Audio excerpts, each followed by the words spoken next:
So on the topic of thinking pure thoughts, a friend of mine likes to say God thoughts. If we're thinking about something that causes us to feel bad, okay? This can be judgment, this can be blame, criticism. Could be that we see news that doesn't sit well with us. And if we're not able to shift our inner state, then that information, right, because thoughts are information, ends up manifesting as matter. What do I mean by that? Is we secrete chemicals in our brain, in our body, based on what we're feeling and what we're thinking. So the thoughts that we have become actual substances in the body. And if we're doing this over a long enough period of time, our body literally becomes wired for basically being addicted to these substances, even if they don't make us feel good. And so unless and until we start to really take command of our attention, to direct our thoughts towards pleasant feelings, and notice this, then our thoughts will spiral, or can spiral, into areas or frequencies. It's kind of like a radio station, right? It's like, why would we turn the knob of the radio station to listen to the worst channel? Why don't we just turn the knob and listen to the station that we like, that we agree with? And another thing to note is that we don't have to agree with what we think. So another friend of mine said this the other day. We don't have to agree with what we think. You can break up with your thoughts.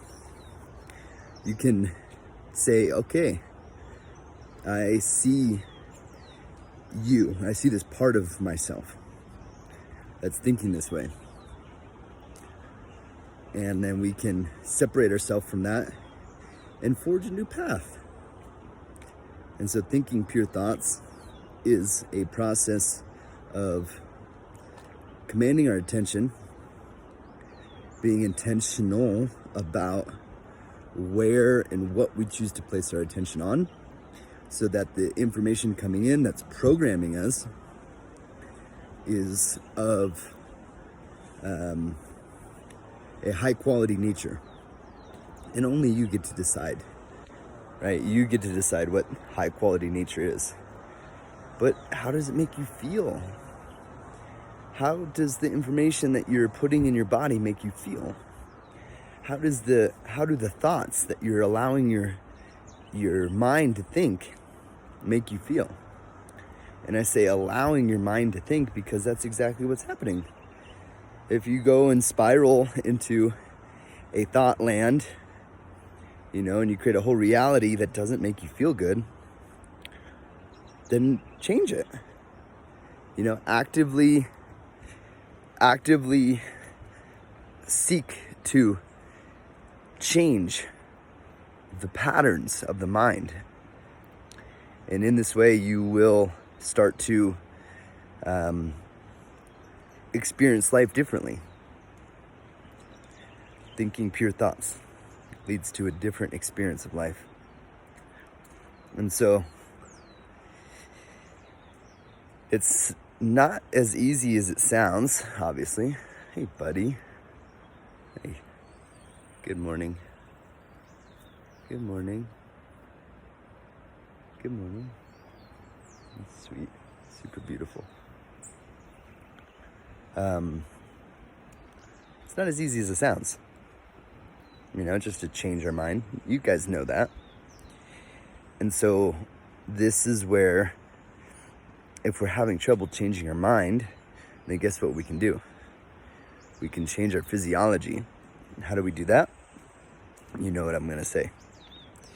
We have all these tools from the whole technology known as yoga, which includes posture training, breath training, mind training, meditation, all of these things. And by the way, these tools are found in every culture across the world. Movement, singing, dancing, praying, chanting, meditating, contemplating. All of the major spiritual traditions and technologies in the world that lead to human evolution and even primitive cultures know this and have embedded in their systems of society and culture ways to free the human spirit, free the human mind, so that the spirit can rest in its freedom, I should say.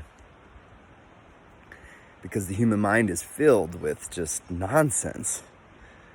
Filled with it. It's filled with all of the programs, all of the shame, all of the guilt, all of the traumas, unresolved wounds, all of the things that have hurt in our life that have not been, that we have not made peace with. All of these things exist as residue in the nervous system, like psychic residue, gunk. And if this residue is not cleaned out, purified, then it literally will influence our immediate reality to the extent that it continues to manifest itself. And what I mean by that is, unless and until our inner system, the organism that we reside in, the body, which houses the mind, by the way, right? The mind is the body in action, or something like that. Or say the body is the mind in action, maybe. But the two are inseparable, and it's a physiological phenomenon, this purification I'm talking about, because we're changing the neurochemistry, we're changing the patterns of the mind by changing how the whole molecular cascade from a thought to a feeling to a chemical to a enzyme. We're changing how all that works. Okay? And by changing how that works, guess what changes? Our life. Our life. Everything, our entire perception of reality and what we see and what we feel and what we touch and who we talk to. All of that can change through a process of inner alchemy. And inner alchemy, the whole science of Tantra, which yoga is a part, is about this inner alchemy. Yeah, and as I was saying, other cultures and societies and different types of spiritual technology include this alchemy as part of their way of lightening the load of being human. Singing, dancing, chanting, praying, contemplating, moving. But we've got to find a way to do it that's authentic for us, that's balanced, that actually does the work that we want to do. Because the last thing I'll say in conclusion of my morning little walk here to share with you guys is it's easy to fool ourselves, to deceive ourselves. The ego is very tricky. It can convince us that we're doing the right thing, that we're doing the work, and that we're healing, when in reality we're just running away from what really needs to be done. And this is the challenge, I think, that many of us are faced with is, how do I know what to do? How do I know what's going to work and what's going to help me in my life? And the answer is, of course, something that only each person subjectively will know. and no one can tell you. And even if people tell you, because of the way our defense mechanisms are set up, you can defend it. It's like, you know, think about like a friend, someone that you care for, that you want to like help, and you see a complex, or you see something that's holding them back, or you see, you know, you notice something about them in their behavior, or maybe there's a pattern that you've observed. Maybe they've even shared it with you. And if you go and approach them and you speak to this, then, and it's not done with the most utmost precision and care and skill. There's a really a need for skill and precision when it comes to being able to shine light on darkness. Because if you go in and you try to name or say something about this thing, oftentimes the person's defense mechanism flare up and they're never able to actually get to the bottom of it, because they're suddenly putting a wall up and a shield. Because the thing that you're trying to shine light on, if it's dealt with and it's faced, it means death of that aspect of the personality. And the aspects of the personality will cling to themselves, cling to life, cling to their existence, their illusory existence, but they'll cling nonetheless. And it makes it very, very, very difficult to address things with other people. So imagine how it is to address it with their own self. You know what I mean? So this is what makes a practice, a regular, consistent practice daily of inquiry into yourself, into your behaviors, into your patterns, into your mindset, to your thoughts, and how you're feeling when you're thinking about things. And there's a real need for an authentic way to observe yourself and to take action on what you find. Because if this isn't being done, then the past repeats itself. Thoughts continue to have their grip over you.